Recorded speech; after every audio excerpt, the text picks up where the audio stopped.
दिवाली की धूम पूरे देश में देखने को मिल रही है। ऐसे में बॉलीवुड भला पीछे क्यों रहे? इस साल बॉलीवुड ने मेटावर्स से लेकर एनएफटी में अपनी आतिशबाजियों से खूब सुर्खियां बटोरी। प्रभास, अजय देवगन से लेकर कमल हसन तक की फिल्मों ने तेजी से बदल रही इस टेक्नोलॉजी की दुनिया में अपनी मौजूदगी दर्ज कराई। कुछ फैंस के लिए एनएफटी की सौगात लाए तो कुछ मेटावर्स में फिल्म देखने के लिए किरदार और लोकेशंस को महसूस करने तक का एक्सपीरियंस लेकर आए। दिवाली के खास मौके पर चलिए ऐसी ही कुछ खास फिल्मों के बारे में करते हैं बात। और सबसे पहले बात केजीएफ चैप्टर 2 की।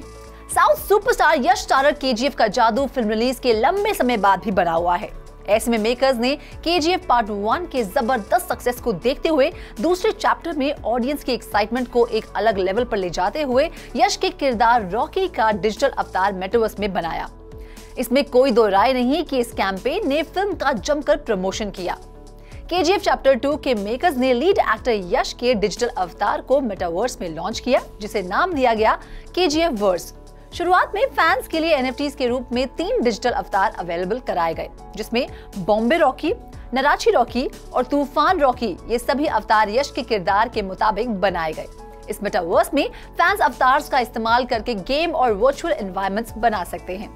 इन वर्चुअल कैरेक्टर्स की सेल कन्नड़ा, तेलुगु और हिंदी सहित कई भाषाओं में 14 अप्रैल को सिनेमाघरों में रिलीज होने से एक हफ्ते पहले 6 अप्रैल को लाइव कर दी गई थी। इस सेल को शानदार रिस्पांस मिला। पहली 500 एनएफटी सिर्फ 10 मिनट में बिक गई। और अब बात राधे श्याम की। बात दमदार मेगास्टार की हो और प्रभास का नाम ना आए, ऐसा तो हो ही नहीं सकता। एंटरटेनमेंट इंडस्ट्री के बाहुबली ने भी अपनी फिल्म के जरिए मेटावर्स और एनएफटी की दुनिया में एंट्री की। मैं बात कर रही हूँ इसी साल रिलीज हुई प्रभास स्टारर राधे श्याम की। इस फिल्म के मेकर्स ने ट्रेलर को मेटावर्स पर लॉन्च करने के बाद फिल्म की टीम ने ऑडियंस की एक्साइटमेंट को बढ़ाने के लिए एनएफटीज लॉन्च की। फिल्म के मेकर्स फैंस के लिए प्रभास के कुछ पोस्टर्स, फोटोज और कलेक्टिबल्स की लिस्ट लाए, जिसकी यूनिक ओनरशिप को ब्लॉकचेन टेक्नोलॉजी का इस्तेमाल करके स्टोर किया गया और 8 मार्च को इन्हें फैंस के लिए अवेलेबल किया गया। और अब बात रनवे 34 की। अब बात करते हैं बॉलीवुड सुपरस्टार अजय देवगन की, जिन्होंने वेब सीरीज रुद्रा में अपने अवतार को मेटावर्स में क्रिएट करने के बाद अब अपनी फिल्म रनवे 34 के जरिए फैंस को कुछ हटके देने का वादा किया। अपनी फिल्म के लिए अजय देवगन हेफ्टी वर्स के साथ पार्टनरशिप में मेटावर्स में एक नई गेम लाए, जो उनकी फिल्म पर बेस्ड थी।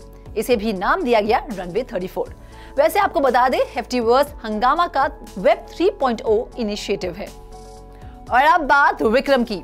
बॉलीवुड से लेकर टॉलीवुड तक अपनी एक अलग पहचान रखने वाले सुपरस्टार कमल हसन की फिल्म विक्रम को 18 मई को कान फिल्म फेस्टिवल में विस्टावर्स पर लॉन्च किया गया था। विस्टास मीडिया कैपिटल कंपनी फैंटिको ने एक बयान में कहा था कि वे राजकमल फिल्म्स इंटरनेशनल की फिल्म विक्रम के साथ पार्टनरशिप में विस्टावर्स में अपना पहला मेटावर्स एक्सपीरियंस लॉन्च करेगी।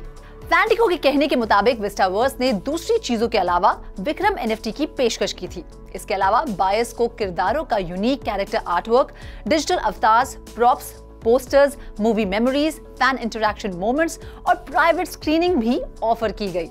और अब बात रॉकेटरी की। ट्रेंड के साथ जो चलता है वही सही मायनों में सफलता की राह पर होता है, और कुछ ऐसा ही आर माधवन स्टारर रॉकेटरी के साथ देखा गया। दरअसल रॉकेटरी और मूवी एनएफटीज विस्टावर्स ने पार्टनरशिप की।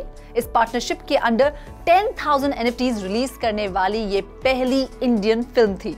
और अब बात मिथिला मखान की।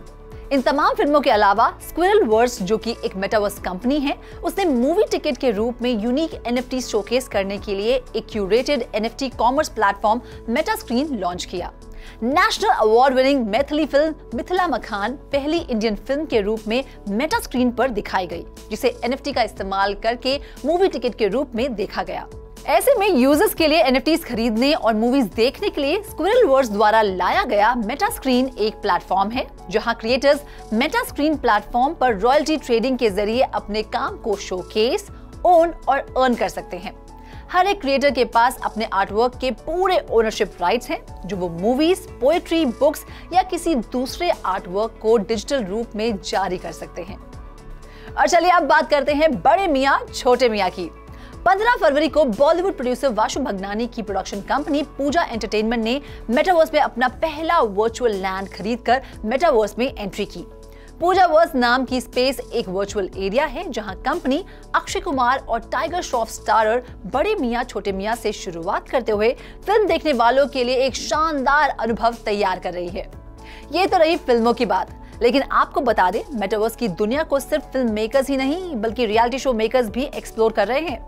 दरअसल मैं बात कर रही हूँ ऑल्ट बालाजी के पॉपुलर रियलिटी शो लॉकअप की। ऑल्ट बालाजी ने अपने रियलिटी शो लॉकअप के लिए पहली fantasy based metaverse game launch की है। ये शो ऑल्ट बालाजी और MX प्लेयर पर लाइव स्ट्रीम किया गया था। इसमें खास बात ये थी कि प्लेयर्स शो में सेलिब्रिटी कंटेस्टेंट से जुड़ सकते थे। लॉकअप मेटावर्स के कैप्टिव वर्ल्ड को एक्सप्लोर करने के साथ इकोसिस्टम में अहम रोल प्ले कर प्राइजेस भी अपने नाम कर सकते थे। इस शो को बॉलीवुड की क्वीन कंगना रनौत ने होस्ट किया था। फिल्म इंडस्ट्री फिल्म्स को प्रमोट करने के लिए इनोवेटिव कैंपेन तैयार करने के लिए जानी जाती है, फिर चाहे खुद को ट्रांसफॉर्म करने वाले एक्टर्स हो या मर्चेंडाइज रिलीज करने वाले फिल्म मेकर्स। अक्सर फिल्म मेकर्स ने अपनी टारगेट ऑडियंस को अट्रैक्ट करने के लिए हिट आइडियाज अपनाए हैं। कुछ नया एक्सपेरिमेंट करने में फिल्म इंडस्ट्री कभी पीछे नहीं हटती, फिर चाहे मेटावर्स और NFTs की दुनिया में हाथ आजमाना ही क्यों ना हो। तो इस दिवाली मेटावर्स और NFT की दुनिया को चकाचौंध करती हुई इंडियन फिल्म इंडस्ट्री से जुड़ी इन खबरों में फिलहाल इतना ही। ऐसी ही दिलचस्प खबरों के लिए like and share our video, subscribe करें हमारा YouTube चैनल और लेटेस्ट अपडेट्स हमेशा पाने के लिए बेल आइकन दबाना ना भूलें। This is me Ruchi Sharma signing off. Keep watching 3.0 TV।